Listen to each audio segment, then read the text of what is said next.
নমস্কার বন্ধুরা, স্বাগত সবাইকে। আপনারা জানেন, ইতিহাসের প্রেক্ষিতে ভগবান বিরসা মুন্ডাকে নিয়ে আমরা আলোচনা করেছি গতকাল। আজকে এই অনুষ্ঠানের শেষ ভাগ। আজকেও আমাদের সঙ্গে স্টুডিওতে উপস্থিত আছেন Arindam Mondal, assistant professor, department of history, কেন কলেজ। নমস্কার অরিন্দম বাবু। নমস্কার। আমাদের গতকালের আলোচনায় অনেক কিছুই বাকি থেকে গেছে। অবশ্য যাকে নিয়ে আমরা আলোচনা করছি, যতই আলোচনা করি না কেন, হয়তো কিছু না কিছু বাকি থেকেই যাবে। তবু আজকে যে বিষয়টা নিয়ে আলোচনা করব সেটা হলো যে, প্রথমেই আপনাকে যে প্রশ্নটা করব সেটা হলো যে, এই যে মুন্ডা বিদ্রোহ, সেই বিদ্রোহের একটা পটভূমি তো থাকে, মানে প্রেক্ষাপট তো থাকে। সেই জিনিসটা কি ছিল, কেন হলো? খুবই গুরুত্বপূর্ণ একটা জায়গা আপনি ধরেছেন। মুন্ডা বিদ্রোহের পটভূমি বৃহত্তর আঙ্গিকে আলোচনা করা দরকার, কিন্তু সে সময় এবং সুযোগ তো আমাদের এখানে পাওয়া যায় না। সংক্ষিপ্তাকারে গুছিয়ে কিছু তবু যদি বলা যায়, ধরুন সেই সময় এই যে ছোটনাগপুর অঞ্চল, এই ছোটনাগপুর অঞ্চলে জমিদাররা, মহাজনরা বা খ্রিশ্চান মিশনারি এবং ইংরেজ শাসকরা নানা রকমের, নানাবিধ, নানা উপায়ে এই উপজাতি সম্প্রদায়ের ওপরে অত্যাচার চালিয়েছিল। তাহলে কি, জমিদার, মহাজন, মিশনারিজ এবং ইংরেজ শাসক, তারা এই অত্যাচার মুন্ডা সম্প্রদায়ের ওপরে করত। মুন্ডারা কিন্তু প্রথম থেকেই এই অত্যাচারের বিরুদ্ধে সোচ্চার ছিল। তারপরে যদি আমি আসি, তাহলে দেখব এই মুন্ডা সম্প্রদায় বিভিন্ন জায়গায় আধিকারিকদের কাছে আবেদন করেছে, নিবেদন করেছে, তাদের উপর অত্যাচারের কাহিনী বিবৃত করেছে, কিন্তু তার কোনো সুরাহা তারা পায়নি, বা ওপরতলা থেকে তাদের সেই অভিযোগ দেখা হয়নি। এমনকি জানা যায় যে ইংল্যান্ডের মহারানী ভিক্টোরিয়া, সেই ভিক্টোরিয়ার কাছেও এই মুন্ডা সম্প্রদায় তাদের লিখিত আবেদন জানিয়েছিলেন। 1881 খ্রিস্টাব্দে 14,000 মুন্ডা এক আবেদনপত্র নিয়ে জানায় জমিদার এবং ছোটনাগপুরের রাজার সাথে তাদের কোনো সম্পর্ক নেই। তাহলে ছোটনাগপুরের যে জমিদার ছিল, অনেক ছোটনাগপুর অঞ্চলে রাজা ছিল, তাদের সঙ্গে তাদের কোনো সম্পর্ক নেই মুন্ডাদের। সেটা কিন্তু 1881 খ্রিস্টাব্দে 14,000 মুন্ডার স্বাক্ষর সম্বলিত একটি পত্রে তারা জানিয়ে দেয়। আচ্ছা। তারা এও জানায় যে জমির প্রকৃত মালিক এই মুন্ডারা নিজে, তারাই জমির মালিক। সেখানে জমিদার বা জোরদার, রাজা এরা নয়। জমিদাররা অ্যাকচুয়ালি অন্যায়ভাবে তাদের কাছ থেকে জমিগুলো কেড়ে নেওয়ার চেষ্টা করছে, আর কেড়ে নিয়ে তাদের জমি থেকে উৎখাত করছে, মানে তাড়িয়ে দিচ্ছে। 1886 সালে একই রকমভাবে আরেকটা আবেদনপত্রে মুন্ডারা বলে যে সমগ্র ছোটনাগপুর হল মুন্ডা জাতির খাস এলাকা, সরকারি কোনো আইন তাদের মৌলিক অধিকার থেকে বঞ্চিত করতে পারে না। তাহলে তাদের চেতনায় রয়েছে জঙ্গলের অধিকার, জঙ্গলের অধিকার, সেটা তারা ভাবছে এটা তাদের মৌলিক অধিকার।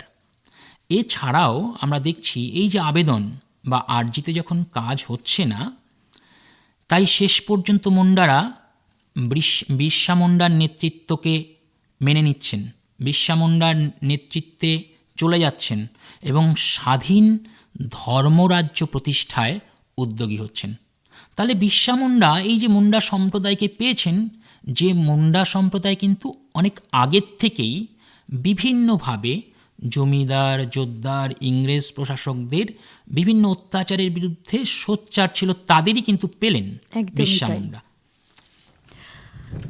তাহলে এই যে বিদ্রোহের পটভূমি সম্বন্ধে আমরা জানলাম, তাহলে ভগবান বিরসা মুন্ডা এই যে বিদ্রোহ, সেটার মাধ্যমে কি করতে চেয়েছিলেন, অর্থাৎ এটার মূল কথাটা কি? অ্যাকচুয়ালি বিদ্রোহের মূল কথা যদি আমরা দেখি, তবে আমি একটু আগে বলছিলাম, গতদিনই বলছিলাম যে তিনি শিংবোঙা বা সূর্য দেবতার উপাসনার কথা বলেছেন, তার যে আত্মশুদ্ধির কথা, ভালোবাসার কথা, সমবেত প্রার্থনার কথা বলেছেন। এইসব কথা বলে তিনি অচিরেই একটা দারুণ জনপ্রিয়তা লাভ করেছেন। অদ্ভুতভাবে মুন্ডা সম্প্রদায়ের প্রায় সকলেই তার নেতৃত্বকে মেনে নিচ্ছেন এবং মুন্ডাদের চোখে তিনি স্বয়ং একজন ভগবান হয়ে উঠছেন। ভগবান, মানুষ থেকে অতি মানব, ভগবানে রূপান্তরিতই হয়ে যাচ্ছেন। তখন তার প্রচার, রাজনৈতিক প্রচার করতে সুবিধা হচ্ছে। তিনি প্রচার করতে তখন লাগলেন যে তার লক্ষ্যই হলো স্বাধীন মুন্ডা রাজ্য প্রতিষ্ঠা। তার লক্ষ্য কি? স্বাধীন মুন্ডা রাজ্য। লক্ষ্য তাহলে কি? প্রথম ধারণাটাই এই যে স্বাধীনতার যে ধারণা মুন্ডাদের মধ্যে, তিনিই তো ছড়িয়ে দিচ্ছেন। একদম। তিনি শুধু তাই নয়, এই উদ্দেশ্যে তিনি বিদেশিদের বহিষ্কার করার কথা বলেছেন, যে এদেশ থেকে বিদেশিদের তাড়াতে হবে। তিনি খাজনা বন্ধের ডাক দিয়েছেন, যে এই জমির অধিকার আমাদের, আমরা জমির মালিক, জঙ্গলে আমরা বাস করি, জঙ্গল সাফ করে আমরা এই জমি জমিকে তৈরি করি। চাষযোগ্য করেছি, তাহলে সেখানে সেই জমির ওপরে আমরা কেন খাজনা দেব, কেন কর দেব? তাহলে আমরা খাজনা আর দেব না। তিনি খাজনা দিতে বারণ করলেন, খাজনা বন্ধের ডাক দিলেন। তিনি বললেন যে বিদেশিদের বহিষ্কার না করলে স্বাধীন ধর্মাচরণ সম্ভব নয়। এই যে বলছেন, এখানে কিন্তু সমগ্র মুন্ডা বিদ্রোহের আপনাকে কারণ দেখতে হবে। এতদিনের যে বঞ্চনা, এতদিনের যে শোষণ, তাতে তো তারা বিপর্যস্ত ছিলই। এখানে কিন্তু আলোর রেখা যেটা তারা পেল, সেটা কিন্তু ভগবান বিরসা মুন্ডার হাত ধরেই পেল। আর তার নেতা হয়ে ওঠার পেছনে, অর্থাৎ বিরসা মুন্ডার নেতা হয়ে ওঠার পেছনে কোনো কাহিনী বা ঘটনা আছে কি? হ্যাঁ, নেতা হওয়ার পেছনে একদমই তাই, কাহিনী আছে। সেই কাহিনীগুলো ধীরে ধীরে মুন্ডা সম্প্রদায়ের মধ্যে ছড়িয়েছে। এখন সেই কাহিনী যদি আপনি দেখেন, তবে দেখবেন যে কাহিনী কি, আমরা যে দেখব যে তিনি নিজেকে ধরণীর পিতা বলছেন, তিনি নিজেকে ঐশী শক্তির অধিকারী বলছেন, তিনি মুন্ডা সম্প্রদায়দের মধ্যে নতুন এক ধর্মমত প্রচার করতে চাইছেন। এই যে নতুন ধর্মমত প্রচার করতে চাইছেন, তখনই সাধারণ মানুষ তার মত এবং পথকে মেনে নিচ্ছে। তখনই সাধারণ মানুষের বিশ্বাস জন্মাচ্ছে যে তিনি আমাদের দেবতা, ঐশ্বরিক শক্তি তার মধ্যে আছে, তাকে বুলেট ভেদ করতে পারবে না। এই যে এভাবেই তিনি নেতা হয়ে উঠছেন। আচ্ছা, এ তো গেল, আমি মেনে নিচ্ছি যে ইনি আমাদের নেতা, তাকে কেউ আঘাত করতে পারবে না, তিনি যা বলবেন তাই হবে। কিন্তু তবু এটা তো ঠিক যে একটা আন্দোলন লাগে, এই আন্দোলনের জন্য, অর্থাৎ এই বিদ্রোহের জন্য একটা প্রস্তুতি প্রয়োজন হয়। শুধু শুধু আমি এই যে খাজনা দেব না বলছি, যখন আমার ওপর সৈন্য সামন্ত চড়াও হচ্ছে, তখন সেটা তো আমাকে আটকাতে হবে। কেউ তো শুধুই মেনে নেবে না। সেক্ষেত্রে এই যে বিদ্রোহ করলাম এবং তার প্রস্তুতি প্রয়োজন আমার, সেই বিদ্রোহের প্রস্তুতিটা কেমন ছিল? খুব সূচনাটা কি হয়েছিল এটার? খুব সুন্দর। বিদ্রোহের প্রস্তুতি অর্থাৎ সূচনার যে অধ্যায়, সেটা আমাদেরকে অতি যত্নে খেয়াল করতে হবে এবং ছাত্রছাত্রী, আজকের প্রজন্মের ছাত্রছাত্রীদের এই বিষয়টাকে ভিন্নভাবেই দেখতে হবে। আমরা যদি মুন্ডা বিদ্রোহের এই সূচনা পর্বটা দেখি বা প্রস্তুতি পর্বটা দেখি, তবে আমরা দেখব সরকার বিরোধী যে প্রচার কার্য, সেই প্রচার কার্যের জন্য বিরসা মুন্ডা ও তার 15 জন অনুগামীকে গ্রেপ্তার করা হয়েছিল। তাহলে বিরসা মুন্ডা এবং তার 15 জন অনুগামী যখন গ্রেপ্তার হলেন এবং তাদের যখন সশ্রম কারাদণ্ড দেওয়া হলো 2 বছরের জন্য, এই ঘটনায় সমস্ত মুন্ডা সম্প্রদায়ের মধ্যে কিন্তু একটা চাঞ্চল্য দেখা গেল। তারা একদিকে হতবাক, একদিকে বিষণ্ণ এবং অন্যদিকে প্রস্তুত যে আমাদের নেতা, ভগবান স্বরূপ নেতা, তাকে জেলে পাঠানো হয়েছে, সশ্রম কারাদণ্ড দিয়েছে। একটা ছোটনাগপুর অঞ্চলের সমস্ত মুন্ডা সম্প্রদায়ের মধ্যে একটা চাপা উত্তেজনা, সেই চাপাটা খুব বেশি দিন চাপা থাকেনি, অল্প দিনের মধ্যেই অগ্নিস্ফুলিঙ্গের মতো বেরিয়ে এসছে। 2 বছর এই যে কারাদণ্ড, অর্থাৎ কারাদণ্ড ভোগ করার পর কারামুক্ত হয়ে বিরসা মুন্ডা সম্পূর্ণভাবে যখন তার সমাজে ফিরে এলেন, আগের মতো করে যে আমি দেখো আমাকে, আমার কোনো ক্ষতিই হয়নি, আমি তোমাদের ছিলাম, তোমাদেরই আছি, তখন তার নায়কোচিত যে চরিত্র সেটা আরও, ব্রিটিশ সরকার জেলবন্দি করেও এর কিছু করতে পারেনি, অর্থাৎ তিনি আরও নায়ক হলেন। তাহলে কি ব্রিটিশ বিরোধী আন্দোলনে এখান থেকেই আরও শক্তি তিনি সঞ্চয় করলেন, আরও অনুগামী তাকে অনুসরণ করতে লাগলো। অর্থাৎ 2 বছর কারাবাসের পর বিশ্বাস সম্পূর্ণরূপে ব্রিটিশ বিরোধী আন্দোলনে মেতে উঠলেন। এখন তার আন্দোলনটা শুধুমাত্র আর ওই জোদ্দার, জমিদার, মহাজন এদের বিরুদ্ধে নয়, এখন তার জমিদার সাম্রাজ্যবাদী ব্রিটিশ শক্তির বিরুদ্ধে চলে গেল, একটা বৃহত্তর আন্দোলনের রূপ নিল। এখানটায় এই প্রস্তুতির দিকে আরেকটু নজর দিতে হবে। দেখা যাচ্ছে তিনি যখন ফিরে এলেন, তিনি গ্রামে গ্রামে ঘুরে বেড়ালেন, অর্থাৎ একটি জনসমর্থন, জনমত, জনবল গঠন করার চেষ্টা করলেন এবং আসন্ন সংগ্রামের জন্য প্রস্তুত হতে বললেন। এই আসন্ন সংগ্রামের প্রস্তুতি হিসেবে তিনি ঠিকই করে ফেলেছিলেন একটি শক্তিশালী সেনাবাহিনী গঠন করা দরকার। যখন তিনি গ্রামে গ্রামে ঘুরছেন, তখন গ্রামের এই মুন্ডা সম্প্রদায়ের যাদের মধ্যে থেকে তিনি বেছে নিলেন যে যাদের শরীর ভালো, শরীর গঠন ঠিকঠাক, তাদেরকে নিয়ে তিনি বাছাই করে একটা 6000 মুন্ডা যুবকদের নিয়ে একটা স্বতন্ত্র সেনাবাহিনী তিনি গঠন করেছিলেন। শুধু তাই নয়, গোপনে তাদের ট্রেন করতে, তাদের সামরিক শিক্ষা দিতে শুরু করলেন।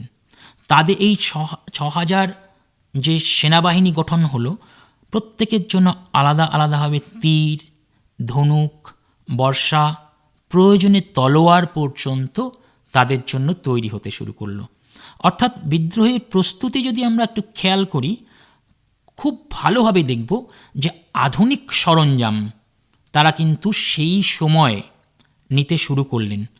বিরসা মুন্ডার বিশ্বস্ত অনুচর, প্রত্যেক নেতাকেই আমরা দেখি, স্বাধীনতার সংগ্রামীদের দেখি, একজন অনুচর থাকে, ডান হাত বা হাত থাকে। সেই বিরসা মুন্ডারও একজন অনুচর ছিল, যার নাম ছিল গয়া মুন্ডা। সেই গয়া মুন্ডাকেই দায়িত্ব দেওয়া হয়েছিল এই 6000 সেনা সম্বলিত সেনাবাহিনীর সেনাপতিত্বের জন্য। শুধু তাই নয়, বিরসা মুন্ডা এই বিদ্রোহের জন্য খুঁটিকে তার প্রধান কেন্দ্র, খুঁটি এটাকে বিদ্রোহের প্রধান কেন্দ্র হিসেবে নির্বাচন করেছিলেন। পরবর্তীকালে সেই কেন্দ্র থেকে আমরা দেখছি রাঁচি, চক্রধরপুর, বুন্দু, তামার, তোরপা, কারা, বাসিয়া প্রভৃতি স্থানে গোপনে গোপনে এই বিরসা মুন্ডা তার দল, তার সংগঠন বাড়িয়ে গেছেন এবং মুন্ডা সম্প্রদায়ের যে আন্দোলনের চেতনা, যে লড়াইয়ের চেতনা, সেটা প্রসারিত হয়েছে এবং সমগ্র ছোটনাগপুর অঞ্চল জুড়েই কিন্তু বিরসা মুন্ডার নেতৃত্বে একটা স্বাধীনতার স্পৃহা, স্বাধীনতার চেতনা, স্বাধীনতার আন্দোলন সেটা আমরা গড়ে দেখতে তোলার পাচ্ছি। একটা প্রেক্ষাপট তৈরি হয়ে গেছে। অসাধারণ, কারণ 6000 মানুষ শুধুমাত্র তীর, ধনুক, বর্ষা নিয়ে লড়াই করবেন ইংরেজদের বিরুদ্ধে, এটা তো ভাবাই যায় না। এই চিন্তা ভাবনা যখন আসছে, তাহলে তাদের মধ্যে কতটা ক্ষোভ ছিল, কতটা যন্ত্রণা ছিল। সেই যন্ত্রণার বহিঃপ্রকাশই কিন্তু আমরা দেখতে পাচ্ছি এই লড়াইয়ে নেমে পড়াটা। এই লড়াইয়ে যখন আমরা নামছি, অর্থাৎ যখনই আমরা ভাবি যে কোনো লড়াইয়ে নামব, তখনই আমাদের নানান রকম ভয় কাজ করে। আমরা ফিরে আসবো তো, আমরা পারবো তো, কিন্তু তাদের মধ্যে সেই ভয়টা কাজ করেনি। তার অন্যতম কারণই বোধহয় ভগবান বিরসা মুন্ডা, তাঁর সাহস, তার চেতনা শক্তি জুগিয়েছিল এদেরকে। আচ্ছা, বিদ্রোহের যে বিষয়টি আমরা বারবার আলোচনায় আসছি যে বিদ্রোহ হলো, কিন্তু এই বিদ্রোহ হওয়ার পর জিতেও গেলেন সাময়িকভাবে, তাই তো? এই টঙ্গা নদীর তীরে যে যুদ্ধটা হলো, তখন তো সাময়িকভাবে তো কিছুটা হলেও জয় তারা পেলেন। সাময়িকভাবে জয় এইভাবে না দেখে আমি ইতিহাসের প্রেক্ষিতে যদি দেখি, হ্যাঁ, জয় তো অবশ্যই। যে সম্প্রদায় মাথা তুলে কথা বলার সাহস ছিল না, সেই সম্প্রদায় সাম্রাজ্যবাদী শক্তির বিরুদ্ধে লড়াইয়ে সামিল হয়েছে, এটাই একটা বড় জয়। শুধু তাই নয়, এই যে লড়াই, মুন্ডা বিদ্রোহ, এই বিদ্রোহের ফলে দেখা যাচ্ছে ইংরেজ সরকার অনেক আইন মুন্ডাদের জন্য চালু করছে, নতুন আইন যা মুন্ডাদের স্বার্থকে দেখবে। তাহলে সেখানেও জয়ের ইতিহাস। আপাতভাবে বিদ্রোহ দমিত হয়েছে, কিন্তু সেই বিদ্রোহ দমনের পর প্রশাসক সরকার উপলব্ধি করেছে, যদি এই সম্প্রদায়ের জন্য কিছু কাজ না করা হয়, এই সম্প্রদায়ের জন্য কিছু আইন কারণ না চালু করা যায়, তবে এই বিদ্রোহ আবার মাথাচাড়া দিতে পারে। তাহলে এই যে উন্নয়নের কথা ভাবা হয়েছে পরবর্তীকালে মুন্ডা সম্প্রদায়ের জন্য, সেখানে এই বিদ্রোহের সাফল্য। এই যে আমরা একবার দেখব যে 1908 খ্রিস্টাব্দে ছোটনাগপুর অঞ্চলে প্রজাসত্ব অ্যাক্ট বা টেনেন্সি অ্যাক্ট 1908 এটা চালু হচ্ছে। তাহলে এটা একটা সাফল্য যে তাদের জন্য অবশেষে কৃষক প্রজাসত্ব আইন চালু হলো। লড়াইয়ের যে সাফল্যতা, সেটা খুব সংক্ষেপে বিশ্লেষণ করে দেওয়া যাবে না, বৃহত্তর আঙ্গিকে ব্যাখ্যা করতে হবে। অবশ্যই, কারণ সাময়িকভাবে বিদ্রোহ দমন হয়তো হয়েছিল, বিরসা মুন্ডা ধরাও পড়ে গেছিলেন, সম্পূর্ণ নিরস্ত্র অবস্থায়, ঘুমন্ত অবস্থায় ধরা পড়েছিলেন। এটাই সব থেকে ইতিহাসে বলা যায় লজ্জাজনক বিষয়, যে সম্পূর্ণ নিরস্ত্র একজন মানুষকে ধরা হচ্ছে, তারপর তাকে জেলে নিয়ে যাওয়া হচ্ছে এবং তারপরে তার মৃত্যু ঘটছে। তারপরেও আমরা দেখছি এই বিদ্রোহের গুরুত্ব কিন্তু অসীম। কারণ আপনি এক্ষুনি যেগুলো বললেন, সরকার হয়তো কোনোদিন এই বিষয়গুলো নিয়ে ভাবতই না, কিন্তু আজকে লড়াইটা হয়েছিল বলেই কৃষক আন্দোলন বলা চলে এটাকে কিছুটা হলেও, এই কৃষক আন্দোলনের যে একটি আকাঙ্ক্ষা, সেই চাহিদা কিন্তু পূরণ হয়েছিল। আচ্ছা, মুন্ডা বিদ্রোহকে আপনি কিভাবে দেখবেন?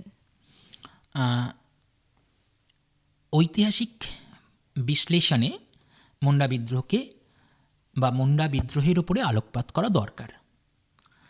এই প্রশ্নের উত্তরে যাওয়ার আগে আমি দুটো পয়েন্ট মনে করিয়ে দিতে চাই শ্রোতাদের উদ্দেশ্যে। কেননা 1899 খ্রিস্টাব্দের 24শে ডিসেম্বর বিদ্রোহের দিন ধার্য হয়েছিল। 24শে ডিসেম্বর, ওই দিন রাঁচি, সিংভূম জেলায় থানা, সরকারি অফিস, গির্জা প্রভৃতির উপর আক্রমণ শুরু হয়ে গেছিল। 1900 খ্রিস্টাব্দে জানুয়ারি মাসে এই বিদ্রোহ আরও তীব্রতা পায়। জমিদার, মহাজন, পুলিশ এবং ইংরেজ কর্মচারীদের ওপর আক্রমণ আরও তীব্র হয়। 9 জানুয়ারি শৈল রাকার পাহাড়ের যুদ্ধে মুন্ডা বাহিনী, ওই যে এখানে শৈল রাকার পাহাড়ের যুদ্ধে মুন্ডা বাহিনী দমিত হয়েছিল মাত্র। এই দমন করা সম্ভব হলেও বিদ্রোহের গুরুত্ব কিন্তু অন্য জায়গায়, বিদ্রোহ কিন্তু অন্য জায়গায় সফল। কয়েকশো বিদ্রোহীকে বন্দী হতে হয়েছে, কয়েকশো বিদ্রোহী মুন্ডা প্রাণ হারিয়েছেন। আবার দেখতে পাচ্ছি অনেক বন্দীদের বিচারে ফাঁসিও দেওয়া হয়েছে, কাউকে কাউকে যাবজ্জীবন কারাদণ্ডেও দণ্ডিত করা হয়েছে। এমনকি বিরসা মুন্ডা নিজে বন্দী হন। কথিত 9 জুন রাঁচি জেলে কলেরায় তার মৃত্যু হয়। কিন্তু এই যে কলেরায় মৃত্যু, এটা নিয়ে অন্য প্রসঙ্গ আপনি নিশ্চয়ই দেখবেন, মতান্তর রয়েছে। কারণ এই যে বিদ্রোহ, আপনি এখন যে প্রশ্নটা করেছেন, গুরুত্ব, এই যে শুরু হয়ে গেল বিদ্রোহ, এই বিদ্রোহের গুরুত্বকে আপনি একটু ঐতিহাসিক প্রেক্ষাপটে আলোচনা করা দরকার। ঐতিহাসিক নরহরি কবিরাজ বিদ্রোহের প্রকৃতি বিশ্লেষণ করেছেন। সেই প্রকৃতি বিশ্লেষণ করতে গিয়ে বলেছেন মুন্ডা বিদ্রোহ একটা আসলে কৃষক বিদ্রোহ, এবং তার দৃষ্টিতে এই বিদ্রোহটা আপাতভাবে ব্যর্থ হয়েছে, কিন্তু এর দীর্ঘমেয়াদী রেশ সফলজনক। এর তার মানে একটা সুদূর প্রসারী ফল রয়েছে। তাহলে আপনি এই ঐতিহাসিক নরহরি কবিরাজের সঙ্গে কি একমত হবেন? সত্যিই তো বিদ্রোহে যারা সামিল হয়েছে তারা তো সেই যৌথ মালিকানা, কৃষক শ্রেণীর মানুষ, সমবেত জমির ওপর অধিকার চায়, তারা চাষবাস করতে চায়, চাষবাস করে তাদের জীবন কাটাতে চায়। তাহলে কৃষক শ্রেণীর যে স্বার্থ, মুন্ডা সম্প্রদায়ের মধ্যে সেই স্বার্থ সম্পূর্ণভাবে লুকিয়ে রয়েছে।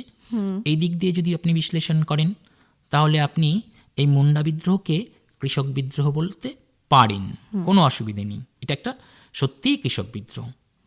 আবার মুন্ডাদের যে অভাব অভিযোগ, সেই অভাব অভিযোগ নিরসনে সরকার সচেষ্ট হয়েছে, আমরা এটা দেখতে পেয়েছি। 1908 খ্রিস্টাব্দে আমরা দেখতে পেয়েছি tenancy act, Chotanagpur tenancy act চালু হচ্ছে। তাহলে কৃষক বিদ্রোহ এবং এর যে কর্মসূচি এবং যে রাজনৈতিক তাৎপর্য বিশ্লেষণ করি, তাহলে এটা এই দিক থেকে দেখব বিষয়টা সম্পূর্ণই রাজনৈতিক। আমি সেই কৃষক আন্দোলন থেকে, বিদ্রোহ থেকে আমি যখন এই দিকটা বিদ্রোহ দেখব এবং কর্মসূচি দেখব, তাৎপর্য বিশ্লেষণ করব, তখন বিদ্রোহটাকে আপনি রাজনৈতিক একটা আন্দোলন বা সংগ্রাম বলে ব্যাখ্যা করতে পারেন। কেননা কি, এই বিদ্রোহের মূল উদ্দেশ্যই তো ছিল স্বাধীন মুন্ডা রাজ্য প্রতিষ্ঠা। আমি একটা রাজ্য প্রতিষ্ঠা করব, রাজনৈতিক আদর্শ, স্বাধীন রাজ্য প্রতিষ্ঠা করব, রাজনৈতিক আদর্শ। তাহলে বিদ্রোহটা চালিত হয়েছিল রাজনৈতিক আদর্শের দ্বারা, বোঝানো গেল। আবার আপনি আপাতভাবে আমি এই বিদ্রোহকে ব্যর্থ বলবো, কিন্তু দীর্ঘমেয়াদী কিন্তু অবশ্যই সাকসেসফুল। কেন আপাতভাবে ব্যর্থ হলেও এই বিদ্রোহে মুন্ডাদের মধ্যে রাজনৈতিক চেতনা, পরবর্তীকালে আমরা দেখব সমস্ত মুন্ডা সম্প্রদায়ের মানুষরা রাজনৈতিকভাবে সচেতন হয়ে উঠছে। এই বিদ্রোহ যদি এইভাবে শেষ না হতো, তাদের মধ্যে এই রাজনৈতিক চেতনাই আসতো না। তাহলে রাজনৈতিক চেতনা প্রসারে এই বিদ্রোহ কাজ করেছে, তাই নাকি? এবং এই আন্দোলনের ফলে ছোটনাগপুরের ওরাও সম্প্রদায় তানাভগত আন্দোলন শুরু করে। মাথায় রাখতে হবে, এই যে মুন্ডা বিদ্রোহ বিরসা মুন্ডার নেতৃত্বে, এর পরে আমরা দেখলাম কি, ছোটনাগপুরে ওরাও সম্প্রদায় তানাভগত আন্দোলন শুরু করছে, আরেকটা আন্দোলন। এই আন্দোলনের মূল কথাও কি? মূল কথা হচ্ছে উপজাতিরা নিজেরাই জঙ্গল পরিষ্কার করে, জমি উদ্ধার করে। অর্থাৎ তারা এটা করে এসেছে, উপজাতিরাই জমি উদ্ধার করে, পরিষ্কার করে জমিকে চাষযোগ্য করেছে, কারণ তারা কোনো খাজনা দেবে না। অর্থাৎ এর সঙ্গে অর্থনীতির সম্পর্কটাও জড়িত। আপনি এটাকে অর্থনৈতিক স্বার্থ দ্বারা চালিত একটি আন্দোলন বা বিদ্রোহ বলতে পারেন, কারণ এখানে এই খাজনার প্রশ্নটা চলে আসছে। সাধারণ মানুষের জীবন জীবিকার সঙ্গে সম্পর্কিত খাজনা দেবেন কি দেবেন না। আবার বিরসা মুন্ডা তার অনুগামীদের প্রশ্নাতীত আনুগত্য পেয়েছিল, রাজনৈতিক নেতা হিসেবে যেটা পাওয়া দরকার সেটা কিন্তু পেয়েছিলেন। বিরসা সম্প্রদায় নামে একটা নতুন উপজাতি সম্প্রদায়ই তৈরি হয়েছে বিরসার নামে। ভাবুন, তারই নামেই তৈরি হয়ে হ্যাঁ, একটা ক্যারিশমাটিক ক্যারেক্টার, একটা নতুন রাজনৈতিক ক্যারিশমা তার মধ্যে আমরা দেখতে পাচ্ছি। বিরসা ভগবান বলে পূজিত হচ্ছেন, আলাদা জিনিস। আমরা যদি আধুনিক কালের খুব বড় একজন ঐতিহাসিক ডক্টর সুমিত সরকারকে ধরি, দেখব সুমিত সরকার এই আন্দোলনকে বা এই মুন্ডা বিদ্রোহকে কীভাবে দেখার চেষ্টা করেছেন। সুমিত সরকার বলেছেন বিরসা মুন্ডাকে একজন পূর্ণ জাতীয়তাবাদী বলা যেতে পারে, অর্থাৎ ন্যাশনালিস্ট, জাতীয়তাবাদী, পূর্ণ জাতীয়তাবাদী।